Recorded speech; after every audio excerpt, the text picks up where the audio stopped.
जय हिंद दोस्तों। आज हम लोग पुनः उपस्थित हुए हैं अपने नए सेशन को आगे बढ़ाने के लिए।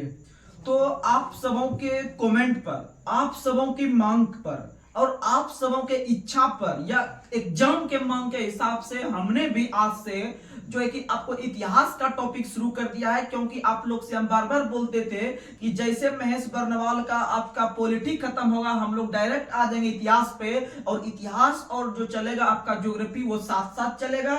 और जब यह दोनों टॉपिक या फिर तीनों सब्जेक्ट जब खत्म हो जाएगा तो हम लोग जो है कि क्राउन का या लूसेंट सीरीज लाएंगे और स्पीडी सीरीज भी लाएंगे।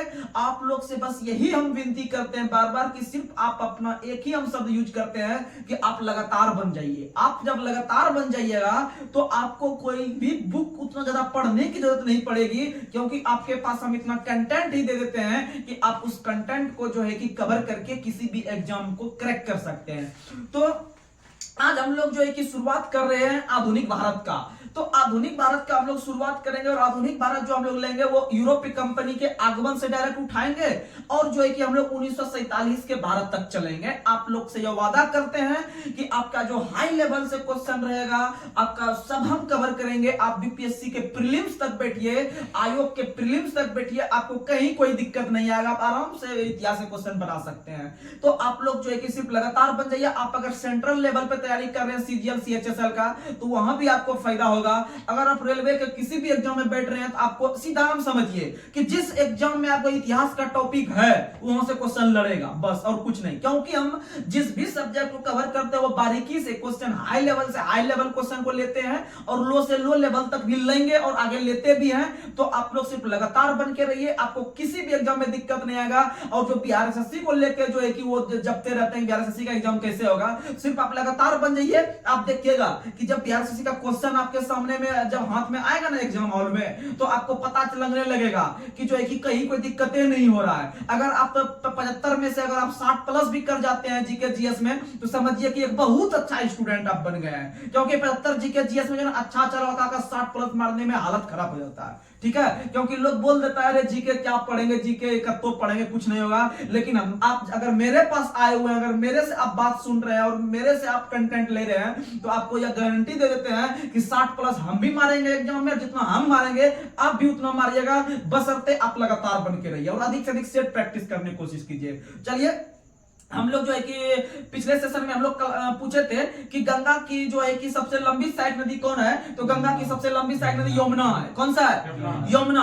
और आप लोग को बता दें कि यमुना जो है, यमुना नदी वह आपके उसके किनारे बहुत सारा जो है कि शहर बसा हुआ है, जैसे दिल्ली हो गया, तो ये सब शहर जो है ये आपका यमुना नदी के किनारे है। और यमुना नदी का प्राचीन नाम कालिंदी है और यमुना नदी का जो उद्गम स्थल है वह बंदरपुर पहाड़ी है, याद रखिएगा। तो उसमें से जो सबसे बेस्ट स्टूडेंट का अवार्ड देने का कोशिश कर रहे हैं वो रंजीत कुमार को देने का कोशिश कर रहे हैं। रंजीत कुमार एक बहुत ही अच्छे स्टूडेंट हैं, जितना भी हमारे छात्र हैं सभी अच्छे स्टूडेंट हैं, लेकिन अधिक से अधिक मेहनत करने का आप लोग को जो है कि सिर्फ कमी रह गया है। आप लोग अधिक से अधिक मेहनत कीजिए, सफलता अवश्य मिलेगा। तो चलिए हम लोग एक एक करके जल्दी से नाम ले लेते हैं, फिर जो है कि अपने सेशन को शुरू करेंगे।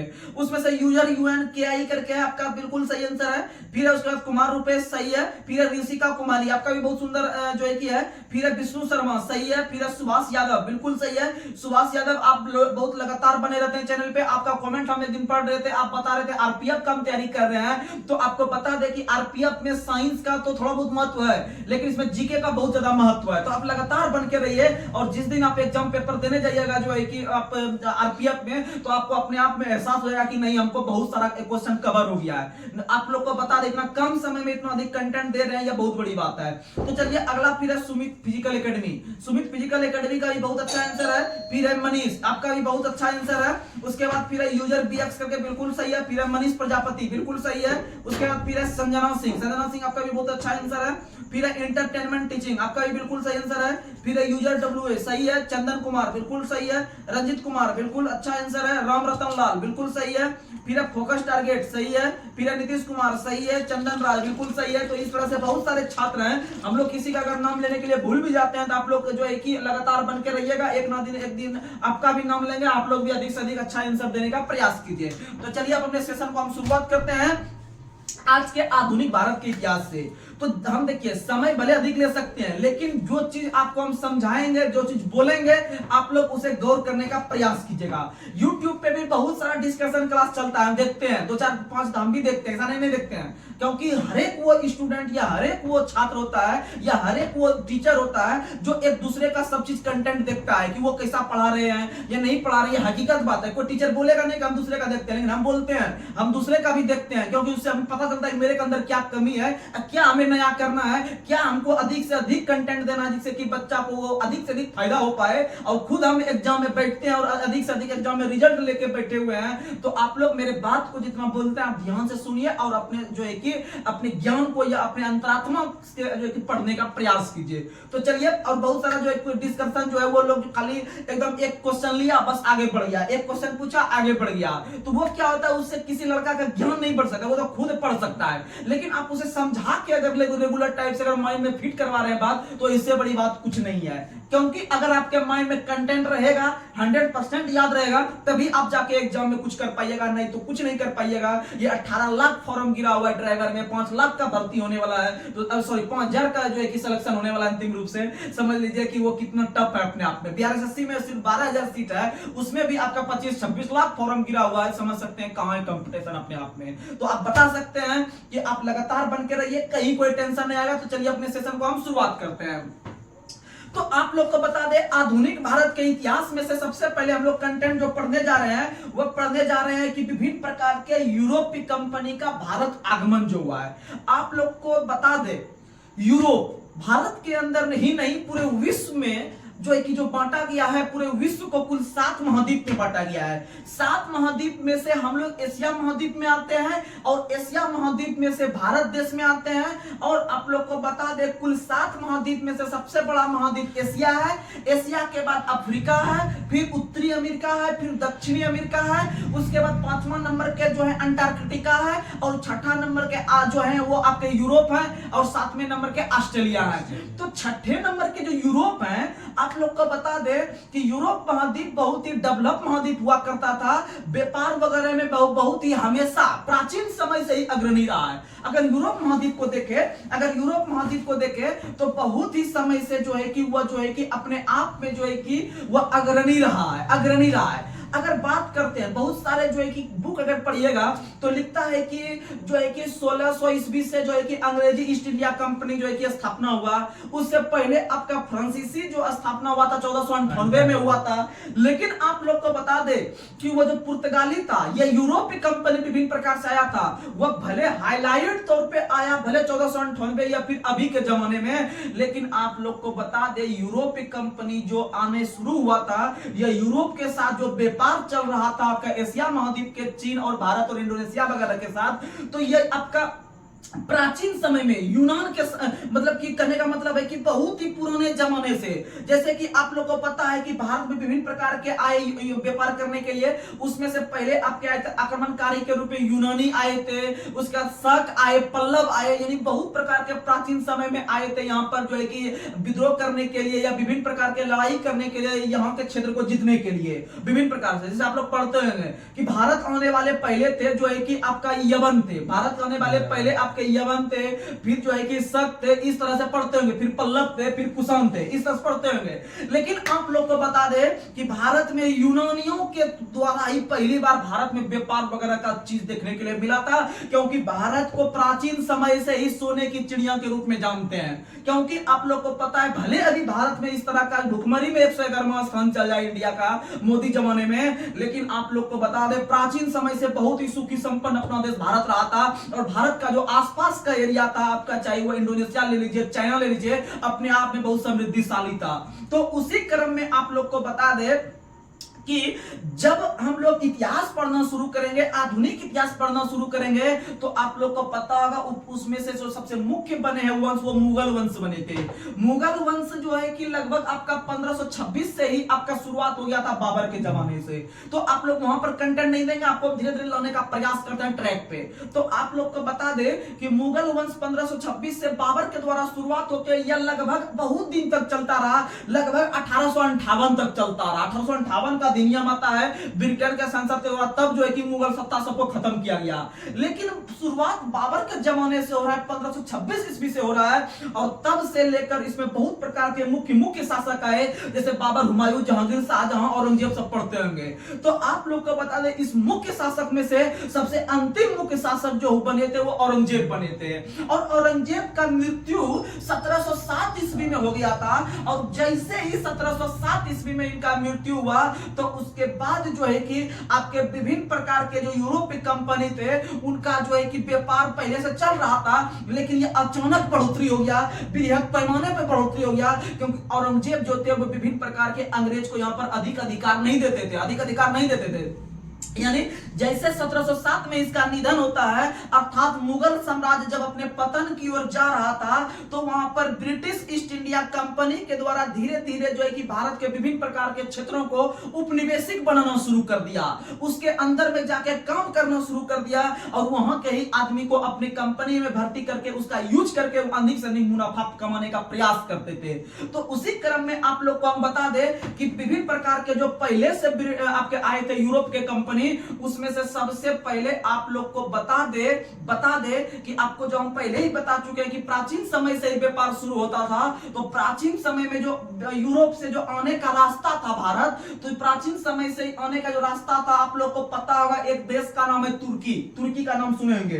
तुर्की जो एक देश है, उसका कुछ हिस्सा यूरोप महाद्वीप में पड़ता है, और तुर्की का कुछ हिस्सा एशिया महाद्वीप में पड़ता है, लेकिन तुर्की का अधिकतम कार्यभार जो है वो यूरोप महाद्वीप वाला ही देखता है। ठीक है, तो यूरोप महाद्वीप को एशिया और तुर्की देश को यूरोप और एशिया का जंक्शन कहा जाता है। याद रखिए, ऑब्जेक्टिव टाइप में जहां हाईलाइट क्वेश्चन रहेगा आपको हम बताने का प्रयास करेंगे। तो आप लोग को बता दे कि यूरोप महाद्वीप और आपका एशिया महाद्वीप के बीच के जो आपके व्यापार के रूप में जो पहले से जंक्शन के रूप में काम करते थे, यानी यहां का सामान ढोके यहां पर रखते थे और फिर यहां से सप्लाई करना यूरोप तक जो है कि जारी रखते थे। इसका मतलब मेन देश के रूप में जो वो बीच में जो पड़ता था वो तुर्की पड़ता था। लेकिन जब यूरोप का डेवलप बहुत ज्यादा होने लगा, तो वहां का एक शासक था, तुर्की का एक शासक था। तुर्की का आपका पहले पढ़ते हुए ज्योग्राफी थोड़ा सा ज्यादा कमांड होगा ज्योग्राफी पे, तो तुर्की के में एक जगह था कुस्तुनतुनिया, इस्तांबुल के पास है कुस्तुनतुनिया, तुर्की का एक जगह है। वहां के जो है कि तुर्की के शासक के द्वारा जो है कि उस पर ब्रेक कर दिया गया बहुत अच्छा से कि भैया अब इधर से हम यूरोप को नहीं जाने देंगे। तो देखिए, प्राचीन समय से तो आराम से आ रहा था, दिमाग सबका डेवलप नहीं था, तो वो बहुत फायदा उठाया। लेकिन जब धीरे धीरे वहां के आदमी को दिमाग आया, अरे ये तो मेरा यूज करके फायदा उठा के अपना सामान बेच के फायदा उठा रहा है, मुनाफा कर रहा है, इसको ब्रेक किया जाए, इसको रोका जाए। क्या किया जाए? रोका जाए। तो जब रोका गया तो यूरोप महाद्वीप वाला का दिमाग खुल गया कि अरे अब क्या करेंगे, अब तो जो है कि बहुत टेंशन वाला चीज हो गया, अब तो मेरा व्यापार ही जो है कि पूरी तरह से ठप हो जाएगा। तो इसी तरह में से उन्होंने दिमाग लगाया यूरोप वाला। तब तक में यूरोप वाला बहुत डेवलप कर चुका था, वहां पर बहुत प्रकार के पुनर्जागरण सबका भी वहां पर इस्तेमाल हो चुका था, विभिन्न प्रकार के यंत्र सब भी इस्तेमाल हो चुके थे, यानी बहुत सारा चीज वहां पर बन चुका था। तो यूरोप वाला बोला अच्छा कोई बात नहीं है, टेंशन लेने वाली बात नहीं है, हम लोग के पास वैसा आदमी है, वैसा हथियार है, जिसके द्वारा हम दूसरी रास्ता को ढूंढ निकालेंगे भारत तक जाने के लिए या एशिया महाद्वीप आने के लिए। तो उसी क्रम में आप लोग को बता दे कि एक यंत्र था जिसका नाम था कुतुबनुमा यंत्र। कुतुबनुमा का मतलब था दिशा सूचक, कुतुबनुमा का मतलब था दिशा सूचक, यानी वहां से बहुत सारे व्यक्ति जो है कि निकले भारत की खोज के लिए या फिर जहां पर उसको ज्यादा व्यापार हो रहा था। तो उसी क्रम में कुतुबनुमा या फिर दिशा सूचक यंत्र का प्रयोग करते हुए वह यूरोप महाद्वीप के आपके तुर्की के साइड से निकल गए, जहां पर रास्ता ब्रेक किया था वहां से तो आएगा नहीं, तो बगल से निकल हुए भारत की खोज पर निकला। और भारत की खोज पर जो निकलने वाला पहला व्यक्ति था वो आप लोग को पता है कि वहां का स्पेन का एक नाविक था। स्पेन के नाविक का नाम सुने होंगे जिसका नाम कोलंबस था। तो आप लोग को बता दे कि भारत तो पहले से था ही, लेकिन भारत के आने का रास्ता खोज रहा था। लेकिन हम लोग याद कर लेते हैं कि भारत का खोज 1498 में वास्को डी गामा के द्वारा किया गया था। लेकिन आप लोग को बता दे भारत पहले से था ही, लेकिन उसके आने का रास्ता खोज रहा था आपका जो है कि वो कोलंबस ने, और कोलंबस ने जो है कि आते आते रास्ता भटक गया और वह भटक के चल गया आपका अमेरिका चल गया, और अमेरिका जो गया वह 1492 में गया। कब गया? इसीलिए क्वेश्चन आता है कि अमेरिका का खोज जो है कि किसने किया? जो कोलंबस ने किया है। किसने किया? कोलंबस ने 1492 में किया है, लेकिन उसका मेन टारगेट था भारत पहुंचने का, लेकिन वो बेचारा भारत नहीं पहुंच पाए, भटक के वो चल गए अमेरिका। लेकिन फिर भी हिम्मत नहीं हारा यूरोपवासी ने, तब बोला स्पेन को, स्पेन वाला तो खोज नहीं पाया, हटाओ स्पेन को, अब पुर्तगाल आगे आते हैं। कौन आगे आते हैं? तो पुर्तगाली का एक व्यक्ति था जिसका नाम था वास्को डी गामा। क्या नाम था? वास्को डी गामा ने अपना सब औजार हथियार लिया, जो है कि आपका कुतुबनुमा यानी दिशा सूचक यंत्र, लेके निकल गया एकदम पोटरी उटरी बांध के, और निकलने के बाद जो है कि वह एकदम जो है कि कुछ दिन तक यात्रा करते करते करते अंततः जो है कि वह आपका अरब सागर के पास केरल नामक स्थान पर, केरल नहीं, केरल के कालीकट नामक स्थान पर वह पहुंच गया अंततः 17 मई के दिन। कितना दिन? 17 मई 1498 को आपके वास्को डी गामा आपके केरल के कालीकट तट पर पहुंचते हैं, और कालीकट तट पर जैसे पहुंचे तो उनका स्वागत जो किया वह जमोरिन ने किया। किसने किया? जमोरिन कालीकट के स्थानीय शासक थे, और वहां पर आके उनका स्वागत किया। लेकिन याद रखिएगा, जब वह रास्ते में आ रहे थे, तो रास्ते में यानी कालीकट पहुंचने से पहले ही एक व्यक्ति उनको मिला था जिसका नाम था अब्दुल मजीद। क्या नाम था? अब्दुल मजीद। दो व्यक्ति का नाम याद रखिएगा उनको पहुंचाने में। एक तो जहां पर पहुंच गया उसका स्वागत किया जमोरिन ने, वहां स्थानीय शासक ने, लेकिन याद रखिएगा कि गुजराती व्यापारी एक वहां पर घूम रहे थे समुद्र के किनारे अरब सागर में, तो उनको वास्को डी गामा मिल गया और बोला भैया हमको केरल या फिर आपको इंडिया का जो किनारा है या फिर वहां पर हमको पहुंचा दीजिए। तो बोला ठीक है आप चलिए मेरे साथ। तो याद रखिएगा वो जो किसके मदद से आए? तो अब्दुल मजीद के मदद से आए, लेकिन उसका स्वागत जो किया वो जमोरिन ने किया। किसने किया? जमोरिन ने किया। याद रखने का प्रयास कीजिएगा। और आप लोग को बताए कि जब वास्को डी गामा भारत आ रहे थे तो वह केप ऑफ गुड होप से आ रहे थे। केप ऑफ गुड होप आप लोग को बता दे, दक्षिण अफ्रीका के पास एक जगह है केप ऑफ गुड होप, यानी एक प्रकार का सुरंग है, एक प्रकार का रास्ता है, उसी के माध्यम से आए थे। क्योंकि केप ऑफ गुड होप अगर पार नहीं करते तो वो नहीं पहुंच पाते, इसीलिए वहां से क्वेश्चन उठता है कि केप ऑफ गुड होप, उसी का हिंदी में नाम है उत्तर मासा द्वीप। उत्तर मासा द्वीप याद रखिए, जो बोल रहे हैं कंटेंट है, कंटेंट में पावर है। तो आप लोग को बता दे, उत्तर मासा द्वीप या फिर केप ऑफ गुड होप का जो खोज किया था वो किसी दूसरे व्यक्ति पहले कर चुके थे, पहले उसके माध्यम से जो आए हैं ये लोग वास्को डी गामा सब। लेकिन वास्को डी गामा ने भारत का खोज किया है, लेकिन आप लोग को बता दे जिसके माध्यम से वो आया था तो यानी कि केप ऑफ गुड होप के माध्यम से आया था, जो दक्षिण अफ्रीका के पास का जगह है। बता they kept of good hope का जो खोज करने वाले व्यक्ति थे वो थे आपके बार्थोलोमेव डियाज, और इसका संबंध भी पुर्तगाल से था। याद रखने का प्रयास कीजिएगा, बार्थोलोमेव डियाज ने केप ऑफ गुड होप का खोज किया था, लेकिन उसके द्वारा भारत खोज के लिए आपके वास्को डी गामा आए थे 17 मई 1498 को भारत में आए थे। याद रखने का प्रयास कीजिएगा। और उसका सबसे मुख्य उद्देश्य था भारत में व्यापार करना, भारत में। और जैसे वास्को डी गामा आया 17 मई 1498 को, उन्होंने धीरे धीरे अपना अच्छा से इस बार पैर फैलाना शुरू कर दिया, क्योंकि उसको एक अलग से रास्ता मिल चुका था। अब तुर्की वाला टेंशन दूर हो गया था। तो याद रखिएगा, क्वेश्चन पूछेगा कि तुर्की ने जो है कि वह रास्ता कब बंद किया था? तो 1453 में बंद किया था। 1453, क्योंकि कहा जाता है अगर किसी व्यक्ति को ठोकर नहीं मिलता है तो तब तक वो सुधरता नहीं है, या तब तक वो आविष्कार नहीं कर सकता किसी भी चीज का। जैसे आप लोग एडिसन का नाम सुनेंगे, एडिसन ने वो बल्ब का खोज किया है। अगर उसे अंधकार नहीं दिखता या उसके कारण उसका पता नहीं चलता, हम बिना अंधकार का कुछ नहीं कर सकते हैं, तो शायद वह 1000 बार असफल हो गया तब बल्ब को खोजने में, और अंततः वह जाके बल्ब को खोज ही डाला, उस रोशनी को खोज ही डाला, जिसमें कि आज आप और हम बहुत आसानी से देख पाते हैं किसी भी चीज को। तो याद रखने का प्रयास कीजिएगा, यानी कि किसी भी चीज की आवश्यकता ही उस आविष्कार की जननी होती है। ठीक है, यानी अगर किसी चीज की आवश्यकता है तभी हम आविष्कार उस चीज का करते हैं, अन्यथा नहीं कर सकते हैं। ये सब चीज याद रखने का प्रयास कीजिएगा। अब आपको हम बताते हैं कि जब वास्को डी गामा कालीकट पर पहुंचे तो कालीकट पर पहुंचने के बाद उन्होंने अपना धीरे धीरे पैर फैलाना शुरू किया और पैर फैला के उन्होंने व्यापार करना शुरू किया। और याद रखिएगा व्यापार जो करना शुरू किया वह मसाला का सबसे पहले व्यापार शुरू करना किया। किसका? मसाला। और मसाला का जो व्यापार करना शुरू किया उसमें से याद रखिएगा मसाला में उन्होंने काली मिर्च का शुरुआत करवाया। काली मिर्च। अब याद रखिएगा काली मिर्च का जो है ना मांग बहुत यूरोप में बहुत अधिक था। काली मिर्च यहाँ 10 रुपया केजी खरीदता था तो इसका जो है कि 60 गुना दाम पे जाके बेचता था यूरोप के मार्केट में। यानी 10 रुपया का 60 गुना 600 रुपया हुआ। समझ लीजिए 10 रुपया में चीज खरीदा उसका 60 गुना मुनाफा कमा रहा है। तो इसका मतलब बताइए कि उसका जो व्यापार होगा, उसका जो आपका अर्थव्यवस्था होगा पुर्तगाल का, वो क्या होगा, दिन दुगुना रात चौगुना के हिसाब से भागने लगेगा, उसका डेवलपमेंट होने लगेगा। तो उसी क्रम में जब पुर्तगाल ने डेवलप करना शुरू कर दिया अपने देश का 1498 से, तो याद रखिएगा कि इनको देखते देखते जब 1 साल बीत गया अंग्रेज को, तो अंग्रेज वाला सोचा अरे यार, क्योंकि मान लीजिए अगर मेरा जॉब लगता है तो मेरे घर वाला का जो है ना थोड़ा सा वो फटेगा, घर के बगल वाला का फटेगा, अरे यार अब तो ये आगे बढ़ जाएगा, अब ये कैसे पढ़ा लिखा है इसका पता करो, तो कैसे पढ़ लिख के इतना आगे बढ़ा, तो वो भी जो है कि पढ़ना शुरू कर देगा। जब वो पढ़ना शुरू करेगा तो मेरे बराबर भी हो जाएगा। तो इसका मतलब है कि जब किसी एक व्यक्ति डेवलप करता है तो दूसरा व्यक्ति भी उसको देख के आगे बढ़ना चाह रहा है। लेकिन यही होना चाहिए समाज में, अगर कोई व्यक्ति आगे बढ़ रहा है तो उसको देख के हम लोग आगे बढ़े।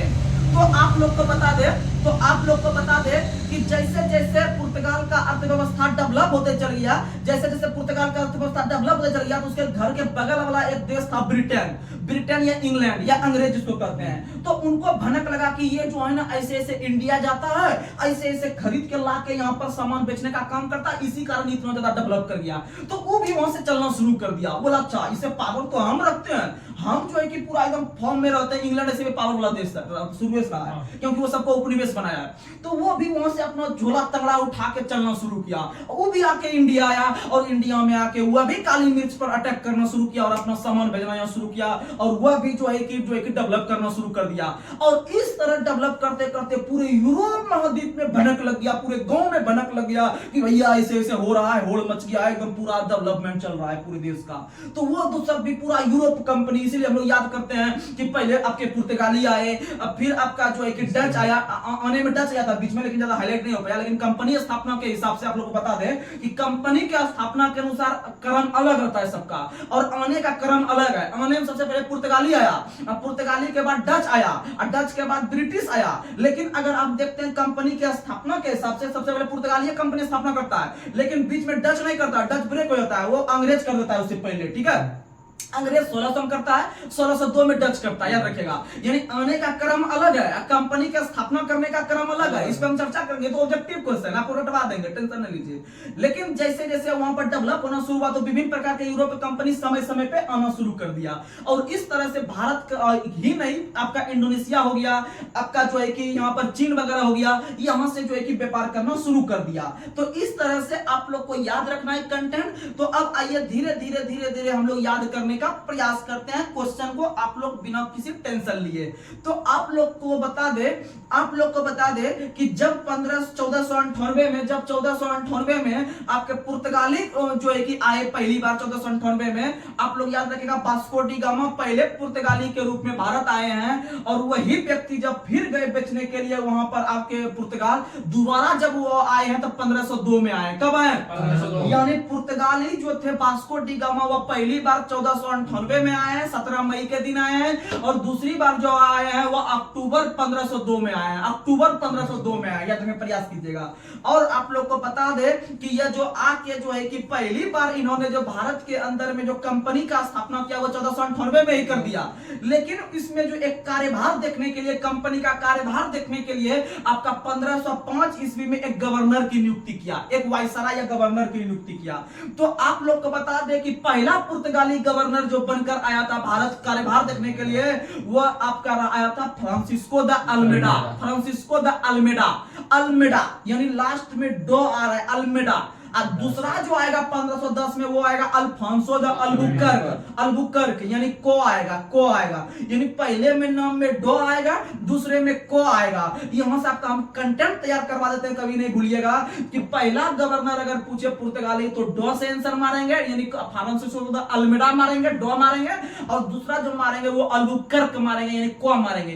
यानी डो को डक याद रखिएगा, डो को डक पहला डो से बनाइएगा, दूसरा को से बनाइएगा। यानी पहला 1505 में आया था और दूसरा जो आया था वो 1510 में आया, याद रखिएगा 5 साल के डिफरेंस पे। और क्यों आया था? क्योंकि आप लोग को बता दे कि एक मास्टर होना चाहिए किसी भी चीज को देखने के लिए, किसी भी चीज को निगरानी करने के लिए। लेकिन बहुत सारा युद्ध हुआ, जैसे फ्रांसिस्को द अल्बुकर्क आया 1505 में, तो 1508 में 1509 में इनके साथ युद्ध हो गया गुजरात केरल के एरिया में। और युद्ध जो हुआ था उस युद्ध का एक नाम बता दें, इसका नाम था चौल का युद्ध।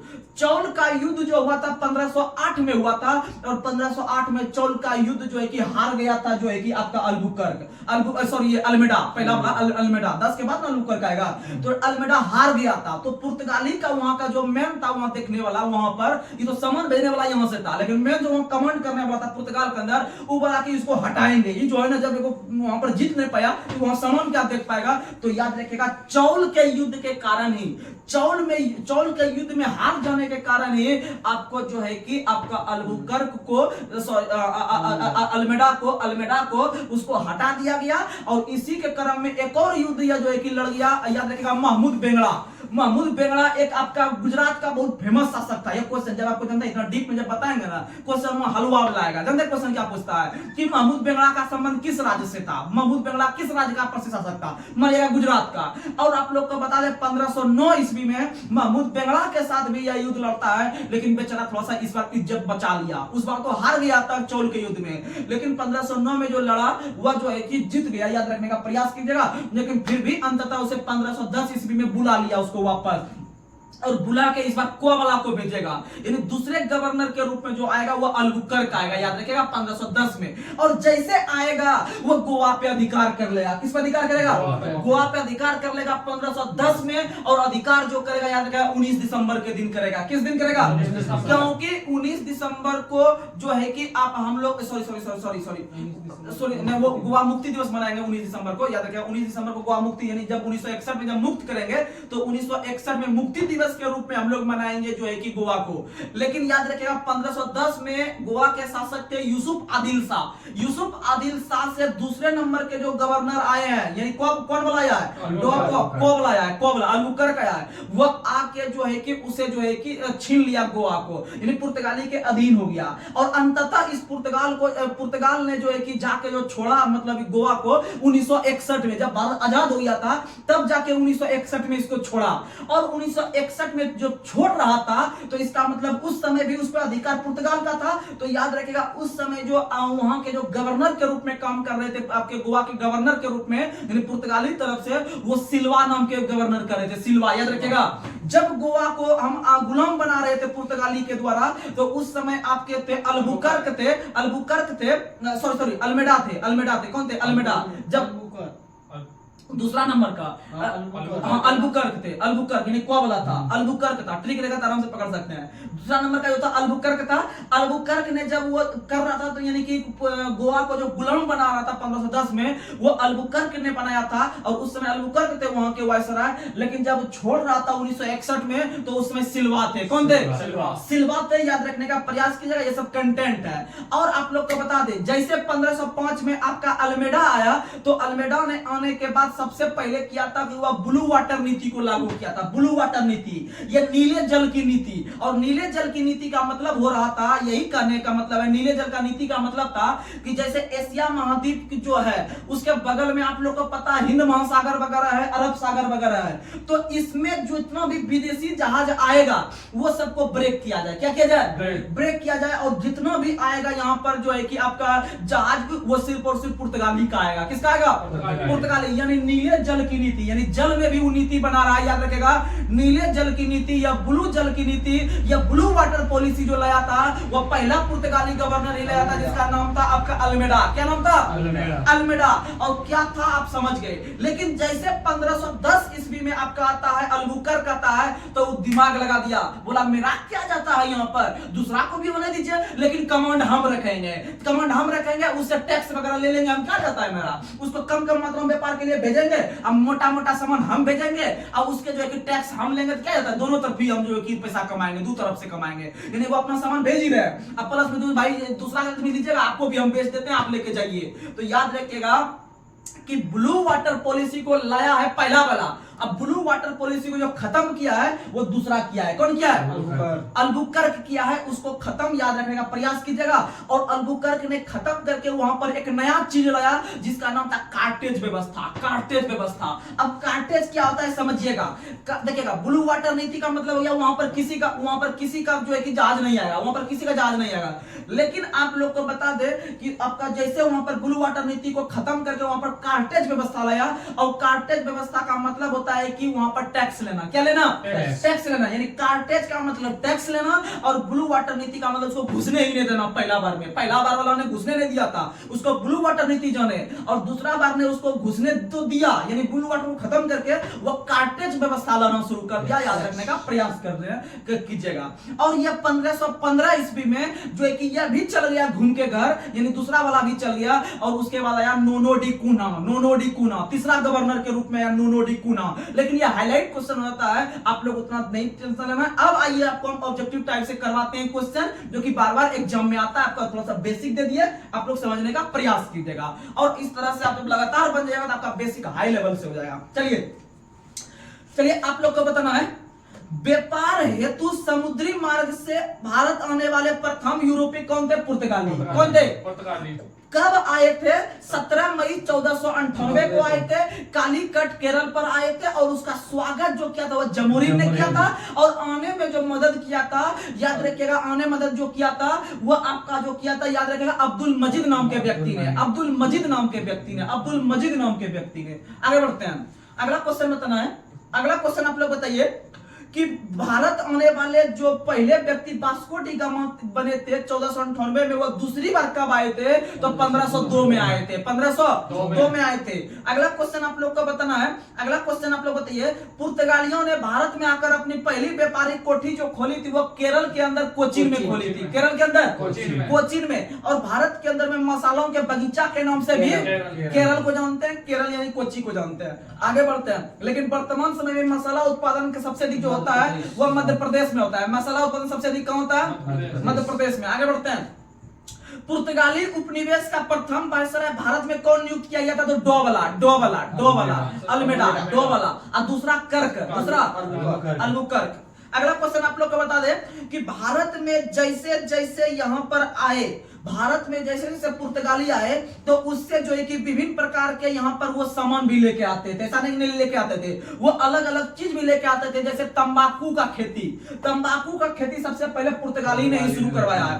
तंबाकू हो गया, लाल, देखिए यहाँ से काली मिर्च लेके जाता था, लेकिन लाल मिर्च का पौधा यहाँ पे आके लगाया है, लाल मिर्च का लगाया है। ठीक है, उसके बाद आलू हो गया, टमाटर हो गया, जहाज निर्माण हो गया, प्रिंटिंग प्रेस हो गया, ये सब का सुविधा हमें पुर्तगाली ने ही दिया है। जैसे अभी रेलवे देख रहे हैं, भले अंग्रेज मेरा बहुत शोषण कर लिया है, लेकिन अंग्रेज बहुत कुछ दे के भी गया है। ठीक है, क्योंकि अभी इंडिया जो पूरे विश्व में रेलवे में चौथा स्थान पर इंडिया आता है। अगर इंग्लैंड नहीं दिया होता हमें अंग्रेज ट्रेन या फिर रेलवे, तो हम बहुत पीछे रहते हैं भी। तो याद रखने का प्रयास कीजिएगा कि भारत में जो है कि तंबाकू, लाल मिर्च, आलू, टमाटर, जहाज निर्माण, प्रिंटिंग प्रेस शुरुआत, ये सब करवाया है पुर्तगाली ने। याद रखने का प्रयास कीजिएगा। आगे बढ़ते हैं। अगला क्वेश्चन आप लोग को बताना है। अगला क्वेश्चन, भारत में आप लोग को बता दे, अगर आपसे क्वेश्चन पूछेगा कि भारत में पहला पुर्तगाली गवर्नर या पहला पुर्तगाली गवर्नर का संस्थापक कौन था, तो मारिएगा डोबला आंसर, डोबला मारिएगा, अल्मेडा मारिएगा। लेकिन इसे वास्तविक संस्थापक नहीं मानते हैं, वास्तविक संस्थापक दूसरा वाला को मानते हैं। याद रखिएगा, अल्बुकर्क को मानिएगा, क्योंकि वो ज्यादा दिमाग और लगाया आके, वो आके क्या क्या व्यापार को उसको भी करने दो, लेकिन उससे हम टैक्स लेंगे, अपना व्यापार चालू रहेगा। आगे बढ़ते हैं। अगला क्वेश्चन आप लोग को बताना है, वास्को डी गामा का संबंध किस देश से था? पुर्तगाल से। कोलंबस का संबंध स्पेन से। अगर आपसे पूछेगा बार्थोलोमियो डियाज जो था, जो कि कैप ऑफ गुड होप का खोज किया था, उसका संबंध भी पुर्तगाल से था। उसका संबंध भी कहां से था? पुर्तगाल से था, याद रखिएगा। और पुर्तगाल की राजधानी लिस्बन है। पुर्तगाल की राजधानी कहां है? लिस्बन। आगे बढ़ते हैं। हिंद महासागर में, या फिर आप लोगों को पता है कि हिंद महासागर में व्यापार को नियंत्रित करने के लिए शांत या नीले जल की नीति किसने लागू की थी? तो याद रखिएगा, अल्मेडा ने। लेकिन इसको समाप्त अल्बुकर्क ने। समाप्त किसने किया था? अच्छा, समाप्त करके वहां पर दूसरा नियम लगाया था, कार्टेज व्यवस्था। कौन व्यवस्था? कार्टेज व्यवस्था, यानी टैक्स लेना शुरू किया था। आगे बढ़ते हैं। और नीले जल की नीति जो था वो एकाधिकार को बढ़ावा दे रहा था, क्योंकि ना कहता कि हम यहाँ पर किसी को नहीं होने देंगे, जो करेंगे हम ही करेंगे यहाँ पर, यानी एकाधिकार को दर्शा रहा है। आगे बढ़ते हैं। अगला क्वेश्चन आप लोग को बताना है। अगला क्वेश्चन आप लोग बताइए। पुर्तगाली ईस्ट इंडिया कंपनी ने अपनी पहली फैक्ट्री कोचीन में स्थापित की। कहां स्थापित की? कोचीन में। अगला क्वेश्चन आप लोग को बताना है।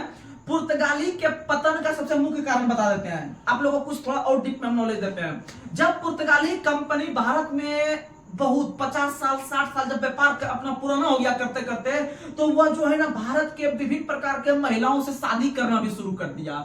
जैसे बड़े बड़े राजा महाराजा थे और बड़े बड़े शासक के बेटी सबसे शादी वहां के गवर्नर वगैरह करने लगे। और शादी करने का उसका सबसे मुख्य उद्देश्य था कि उसका जितना भी संपत्ति है उसको धीरे धीरे हम हड़प लेंगे, और हड़प के जो है कि वहां पर अपना जो है कि कंपनी स्थापित करके व्यापार करना शुरू कर देंगे। तब तो मेरा उनका जो है कि हम दामाद हो जाएंगे और वो मेरे ससुर हो जाएंगे, अतः तो कोई टेंशन ही नहीं रहेगा। तो उसी क्रम में आप लोग को बता दे, अगर क्वेश्चन पूछता है आपसे कि भारत में व्यापार के लिए किस यूरोपीय कंपनी ने वैवाहिक संबंध को स्थापित किया, तो पुर्तगाली लगाइएगा। क्या लगाइएगा? पुर्तगाली लगाइएगा। लेकिन जानते हैं, जब वो ज्यादा हद को पार कर दिया, हल्का हल्का अगर ससुर से घिसता ना सामान, नहीं कहता है कि ससुर से हल्का हल्का लेते रोज एक बहिया अगर ले लेगा, एक ही बार अगर ज्यादा सामान टान लेगा, तो फिर कि आदमी हाईलाइट में आ जाता है, ससुर भी तब गुस्सा करने लगेगा।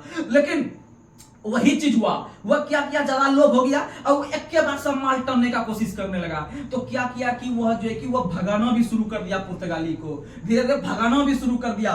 और आप लोग को बता दे, हुगली के अंदर में, जो आपका कलकत्ता के अंदर में हुगली बंदरगाह है, हुगली एक नदी भी है, वहां पर उसको जो है कि आदेश दिया था व्यापार करने का हुगली से, ठीक है, इसी तरह के रूल में। लेकिन वो क्या किया कि करते करते व्यापार करते करते करते धीरे धीरे वो जो है ना समुद्री लुटेरा बन गया, बहुत बड़ा समुद्री लुटेरा बन गया। यानी जितना भी आदमी आता था और व्यापार करने के लिए, नहीं कहता था कि आप भी दामाद जी आप भी करिए व्यापार, दूसरा भी आ रहा है उसको भी करने दीजिए, आप तो टैक्स लिए रहे हैं। लेकिन वो क्या किया कि उसका जहाज पाज को जितना होता था आदमी को लूट मार काट एकदम पूरा एकदम डकैती व्यवस्था लागू कर दिया हो। तो इसका मतलब जब इस तरह का करेगा तो 2 दिन तो चल नहीं पाएगा। तो इसी क्रम में याद रखिएगा कि भारत के अंदर में व्यापार करने के साथ साथ लूटपाट भी जो शुरू किया था वह भी पुर्तगाली किया था। कौन किया था?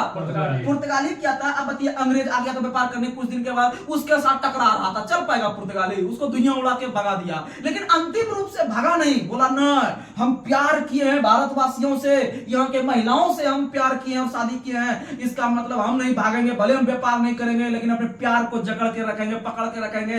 यानी कि याद रखिएगा, भारत में सबसे पहले आए पुर्तगाली और बेचारा प्यार के बल पर वो लटक के सबसे अंतिम में गए हैं, सबसे अंतिम में। तो एग्जाम में क्वेश्चन पूछेगा भारत में कौन सी यूरोपीय कंपनी सबसे अंतिम में गए हैं, तो उसको जो है ना उसको गोवा से प्यार हो गया था, गोवा से बहुत प्यार हो गया था। ऐसे भी गोवा बहुत घूमने वाला स्थान है, तो गोवा को ही अंतिम रूप से वो जो छोड़ा या अंतिम रूप से जो आजाद किया 1961 में आजाद किया। यानी भारत आने वाले पहले थे पुर्तगाली और जाने वाले भी अंतिम बने हैं पुर्तगाली। याद, क्योंकि वो वैवाहिक संबंध स्थापित किए थे, प्यार वाला मामला हो गया था, याद रखने का प्रयास कीजिएगा। चलिए आगे बढ़ते हैं। अगला क्वेश्चन आप लोग को बताना है, 1759 ईस्वी में कौन से युद्ध में 2 यूरोपीय शक्तियों के मध्य लड़ा गया था? याद रखिएगा, डच और अंग्रेज। इस तरह हम आगे डच पे भी चर्चा करेंगे, लेकिन फिलहाल थोड़ा सा बता देते हैं कि डच जो था वह आपका नीदरलैंड का कंपनी था। नीदरलैंड, इसको हॉलैंड पहले कहते थे, हॉलैंड, नीदरलैंड का टीम क्रिकेट भी खेलता है। तो याद रखिएगा, नीदरलैंड के जो आपका कंपनी था उसको डच के नाम से जानते थे, डच ईस्ट इंडिया कंपनी जानते थे। और डच ईस्ट इंडिया कंपनी और अंग्रेज के बीच जो युद्ध हुआ था था वह युद्ध था बेदरा का युद्ध। कौन सा युद्ध? बेदरा का युद्ध 1759 में हुआ है। और बेदरा के डच उतना ज्यादा प्रभावशाली नहीं हुआ इंडिया में, और डच को एक ही शॉट में अंग्रेज बाहर कर दिया बेदरा के युद्ध में। तो याद रखिएगा, क्वेश्चन पूछेगा किस युद्ध में डच का सफाया किया गया इंडिया से। सफाया शब्द का यूज करता है, सफाया किया गया क्योंकि उसके बाद कोई अता पता नहीं रहा इंडिया। तो बेदरा का युद्ध। कौन सा युद्ध? बेदरा का युद्ध। आगे बढ़ते हैं अगला क्वेश्चन। और जो है कि आप लोग को फिर हम चलेंगे ज्योग्राफी में मुख्य क्वेश्चन से दर्शन कराएंगे। तो आज का लास्ट सवाल आप लोग को बताना है इसमें से कि भारत के अंदर में पुर्तगाली ईस्ट इंडिया कंपनी का स्थापना कब हुआ है? तो पुर्तगाली ईस्ट इंडिया में 1498 में सबसे पहले पुर्तगाली ईस्ट इंडिया कंपनी का स्थापना हुआ। उसके बाद पक्का पक्की 1600 में ब्रिटिश ईस्ट इंडिया कंपनी या अंग्रेजी ईस्ट इंडिया कंपनी। उसके बाद 1602 में जो हुआ है वो डच ईस्ट इंडिया कंपनी, और डेनिश 1616 में, फ्रांसीसी 1664 में, और स्वीडिश यानी स्वीडन का कंपनी होता वो 1731 में। 1731 में आप लोग जो है कि थोड़ा कम ही कंटेंट दिए हैं, लेकिन आपको जबरदस्त कंटेंट मिला है। आप लोग इसे जो अगर हम एक एक चीज करके अगर पढ़ाते तो बहुत चीज बता देते, लेकिन इतना चीज आपको हम दे चुके हैं कि अब लगभग पुर्तगाली से क्वेश्चन आपको नहीं छूटेगा। चलिए अब आगे बढ़ते हैं, हम लोग मुख्य नदी को लेते हैं। तो मुख्य नदी में आप लोग को बताना है भारत की कौन सी नदी कर्क रेखा को 2 बार काटती है? तो कर्क रेखा को 2 बार काटने वाली नदी है माही नदी। कौन सी नदी? माही नदी भारत के अंदर में कर्क रेखा को 2 बार काटती है, और कर्क रेखा भारत के 8 राज्यों से होकर गुजरती है। उसमें से गुजरात, राजस्थान, मध्य प्रदेश के बाद फिर आपका चल गया छत्तीसगढ़, और छत्तीसगढ़ के बाद चल गया आपका जो है कि झारखंड, झारखंड के बाद पश्चिम बंगाल, पश्चिम बंगाल के बाद त्रिपुरा, त्रिपुरा बाद मिजोरम, त्रिपुरा के बाद कुल 8 राज्य से गुजरती है। और कर्क रेखा को जो हम लोग कहते हैं वो 23.5 डिग्री उत्तरी अक्षांश को कहते हैं, जिसे हम लोग टॉपिक ऑफ कैंसर के नाम से भी जानते हैं। याद रखने का प्रयास कीजिएगा। आगे बढ़ते हैं, अगला क्वेश्चन आप लोग को बताना है। अगला क्वेश्चन, अगर आपसे क्वेश्चन पूछे कर्क रेखा को 2 बार तो हो गया कौन नदी? माही। कर्क रेखा को 2 बार माही नदी। इसी प्रकार से विषुवत रेखा या 0 डिग्री, इसको हम लोग भूमध्य रेखा कहते हैं, इसको 2 बार काटने वाली नदी है आपका जो है कि वो कौन सी नदी है विषुवत रेखा को 2 बार काटने वाली? तो याद रख लीजिएगा आप लोग, कांगो या जायरो, कांगो या जायरे, कांगो या जायरे, कांगो या जायरे, याद रखेगा। अगर आपसे क्वेश्चन पूछे मकर रेखा को 2 बार काटने वाली नदी कौन है, तो आप लोग को बता दें मकर रेखा जो कहलाती है वह ट्रॉपिक ऑफ कैप्रिकॉर्न को कहते हैं, जो कि 23.5 डिग्री साउथ कहलाती है। 23.5 डिग्री साउथ यानी नीचे कहलाती है। और उसको काटने वाली जो 2 बार जो काटती है उस रेखा को, उस नदी का नाम है आपका लिम्पोपो नदी। कौन नदी? लिम्पोपो नदी, मकर रेखा। कर्क रेखा जो हो गया माही नदी। अगर आपसे क्वेश्चन पूछे कि आपका जो है कि विषुवत रेखा को 2 बार, तो कांगो या जायरे, कांगो या जायरे याद रखने का प्रयास कीजिएगा।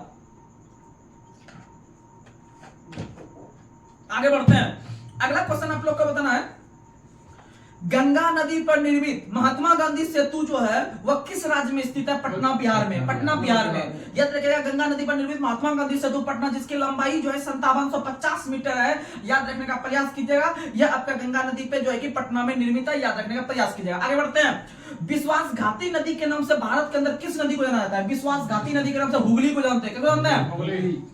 हुगली को जानते हैं विश्वासघाती नदी के नाम से। और भारत के अंदर में सबसे बड़ा नदी मुख जो है वो हुगली का ही है। सबसे बड़ा नदी मुख हुगली का है। और भारत के अंदर में जो सबसे बड़ी डेल्टा बना दी वो गंगा ब्रह्मपुत्र की डेल्टा बनती है। और भारत के अंदर में जो बार बार जो अपना जो मुख जो चेंज करता है या बार बार अपनी दिशा जो चेंज करती है वो कोसी नदी चेंज करती है। और कोसी नदी की मुख्य धारा अरुण कहलाती है। कोसी नदी की मुख्य धारा आपके अरुण कहलाती है, याद रखने का प्रयास कीजिएगा। और कोसी नदी जो है वह आपके उत्तर से चलकर गंगा नदी में आके मिलती है। वह भागलपुर प्रांत के अंदर में आप लोग को बता दे कुर्सेला नामक स्थान पर, याद रखिएगा। आगे बढ़ते हैं, अगला क्वेश्चन आप लोग को बताना है असम और अरुणाचल प्रदेश के बीच जो सीमा बनाती है कौन सी नदी? संकोच नदी। कौन सी नदी?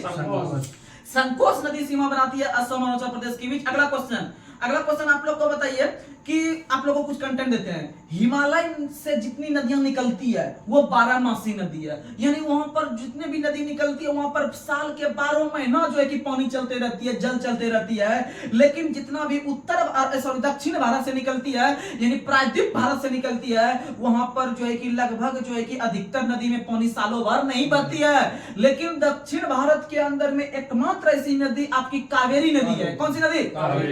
दक्षिण भारत के अंदर में एकमात्र नदी कावेरी है, जो कि 12मासी नदी है। और क्वेश्चन यहीं से उठता है कि दक्षिण भारत की एकमात्र नदी बताएं जहां पर सालों भर पानी बहते रहती है, तो वह कावेरी नदी होगा, कावेरी नदी। और कावेरी नदी का उद्गम स्थल कर्नाटक राज्य के ब्रह्मगिरी पहाड़ी, कर्नाटक राज्य के ब्रह्मगिरी पहाड़ी से है, याद रखने का प्रयास कीजिएगा। आगे बढ़ते हैं। अगला क्वेश्चन आप लोग को बताना है, कानपुर शहर किस नदी किनारे? गंगा। कानपुर गंगा। आप लोग को पता है गौतम बुद्ध ने अपना सबसे अधिक उपदेश जो दिया था वह कौशल की राजधानी श्रावस्ती में दिया था, और श्रावस्ती जो है वह आपके राप्ती नदी किनारे है। ताप्ती ना, राप्ती, राप्ती जो कि गोरखपुर है, गोरखपुर भी राप्ती है, और उसके बाद आपका जो है कि श्रावस्ती भी राप्ती है, याद रखिएगा। लेकिन गौतम बुद्ध ने अपना पहला उपदेश जो दिया था वह सारनाथ में दिया था। कहां दिया था? और गौतम बुद्ध का जो उपदेश कहलाया वह धर्मचक्र परिवर्तन कहलाया, धर्मचक्र परिवर्तन कहलाया, क्योंकि चक्र लाके वो परिवर्तन करने का सोचा कि घूम घूम के हम परिवर्तन कर देंगे। आगे बढ़ते हैं। कोटा किस नदी किनारे? चंबल। कोटा चंबल, कोटा चंबल। पटना गंगा, पटना गंगा, पटना गंगा। वाराणसी गंगा, वाराणसी गंगा। लेकिन गंगा के किनारे सबसे बड़ा शहर कानपुर, गंगा के किनारे सबसे बड़ा शहर कानपुर, और कानपुर चमड़ा उद्योग के लिए प्रसिद्ध है, चमड़ा उद्योग के लिए प्रसिद्ध है कानपुर है। लेकिन चमड़ा अनुसंधान संस्थान चेन्नई, चमड़ा अनुसंधान संस्थान चेन्नई, याद रखिएगा। आगे बढ़ते हैं। अगला क्वेश्चन आप लोग को बताना है, बैतूल शहर किस नदी किनारे? ताप्ती। बैतूल शहर ताप्ती नदी के किनारे है, याद रखने का प्रयास कीजिएगा। आगे बढ़ते हैं। पुणे शहर, पुणे जो महाराष्ट्र में है, पुणे शहर किस नदी किनारे है? तो पुणे शहर जो है वह मूलामुथा नदी किनारे है, मूलामुथा नदी किनारे है पुणे, मूलामुथा नदी किनारे है। अगर हम देखते हैं बेंगलोर को, तो बेंगलोर जो है वह आपका वृषभावती नदी किनारे है। किस नदी किनारे? वृषभावती नदी किनारे है आपका बेंगलोर। अगर हम बात करते हैं बड़ोदरा शहर जो गुजरात में है, बड़ोदरा जो है वह विश्वामित्र नदी किनारे है, विश्वामित्र नदी किनारे है, याद रखने का प्रयास कीजिएगा। आगे बढ़ते हैं। अगला क्वेश्चन आप लोग को बताना है, अगला क्वेश्चन आप लोग बताइए, गंगा की वह कौन सी सहायक नदी है जो कि आपका मैदानी भागों से जाकर मिलती है? तो याद रखिएगा गोमती। कौन सा? गोमती। कौन सा? गोमती। गोमती नदी वह मैदानी भाग से निकलकर जो है कि गंगा में मिलती है, याद रखिएगा। जैसे आपका हो गया, आपका यमुना हो गया, रामगंगा हो गया, सोन हो गया, ये सब जो है पुनपुन हो गया, ये सब गंगा की सहायक नदी है, याद रखिएगा गंगा। और गंगा के अंदर में एक जो सोन नदी जाके मिलती है, सोन नदी वो आपके दक्षिण से निकलकर आपका जाके जो है कि गंगा में मिलती है, क्योंकि आप लोग को पता है सोन नदी का जो उद्गम स्थल है वो आपका जो है ये आपका मध्य प्रदेश इलाका में है, और यहां से चलकर जाके बिहार जाती है, बिहार में जाके वो पटना के आसपास मिलती है सोन नदी। तो इसका मतलब ये दक्षिण से जाके आपके उत्तर में मिल रही है, लेकिन उत्तर से जो गंगा में आके मिलती है वो कोसी नदी है। कौन सी नदी है? कोसी नदी है। आगे बढ़ते हैं। नासिक शहर किस नदी किनारे है? तो नासिक गोदावरी। नासिक किस किनारे? गोदावरी। नासिक गोदावरी। और नासिक नदी का उद्गम भी जो है, सॉरी गोदावरी नदी का उद्गम भी जो है वह नासिक के त्र्यंबक गांव पहाड़ी से, त्र्यंबक गांव पहाड़ी से है। और नासिक जो है उस वहां पर आपके गोदावरी नदी के किनारे जो है कि कुंभ मेला का आयोजन भी होता है। आगे बढ़ते हैं। अगला क्वेश्चन आप लोग को बताना है, अगला क्वेश्चन आप लोग को बताइए कि तिब्बत के कौन से झील से ब्रह्मपुत्र नदी का उद्गम स्थल होता है? तो तिब्बत के मानसरोवर झील से, तिब्बत के मानसरोवर झील से, तिब्बत के मानसरोवर झील से, तिब्बत के मानसरोवर झील से आपके जो है कि ब्रह्मपुत्र नदी निकलती है।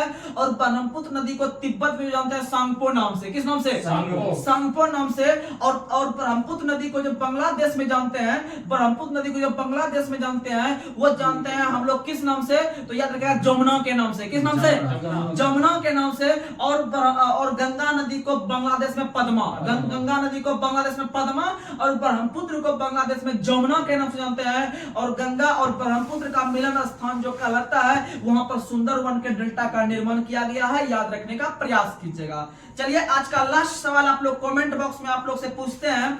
आप लोग को बताना है आज का लास्ट सवाल कि आप लोग को बताना है कि भारत के अंदर में जो उत्तर प्रदेश की राजधानी लखनऊ है वो किस नदी के किनारे है? लखनऊ जिसे हम लोग नवाबों की नगरी के नाम से जानते हैं, वो शहर जो है वो किस नदी के किनारे है? आप लोग जो है कि इसे कमेंट बॉक्स में कमेंट करने का प्रयास कीजिएगा। आपके कमेंट का हमें बेसब्री से इंतजार रहता है। तब तक के लिए जय हिंद, जय भारत।